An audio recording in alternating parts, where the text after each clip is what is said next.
Hello friends, welcome back to the channel. First of all అందరికీ wish you ఆ happy Ugadi. ఆలస్యం లేకుండా ఉగాది పచ్చడి ఎలా చేయాలో చూద్దాం. మీరు ఎందులో అయితే ఉగాది పచ్చడి ప్రిపేర్ చేయాలనుకుంటున్నారో అందులోనే ఫస్ట్ బెల్లం వేసి నానబెట్టుకోండి. దాని తర్వాత చింతపండు రసం, కట్ చేసుకున్న మామిడి ముక్కలు, శుభ్రంగా తీసి పెట్టుకున్న వేప పువ్వు అండ్ ఫ్లేవర్ కోసం కాస్తంత సోంపు యాడ్ చేస్తాను. దాని తర్వాత కట్ చేసి పెట్టుకున్న అరటిపండు ముక్కలు, పుట్నాలు, కాస్తంత ఉప్పు, కారం కూడా చాలా తక్కువ వేయండి.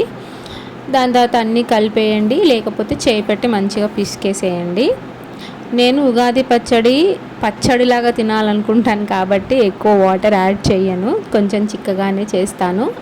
మా ఇంట్లో వాళ్ళకి ఈ ఉగాది పచ్చడి అయితే చాలా ఇష్టం. అందుగురించే ముందుగానే కొంచెం వేప పువ్వు దాచిపెట్టి శ్రీరామనవమి రోజు కూడా మళ్ళీ చేస్తాను అన్నమాట. ఒకవేళ మీ దగ్గర వేప పువ్వు ఉంటే మళ్ళీ ఒకసారి రెసిపీని ట్రై చేయండి. సో అందరికీ once again happy Ugadi. Channel subscribe చేయడం మర్చిపోకండి.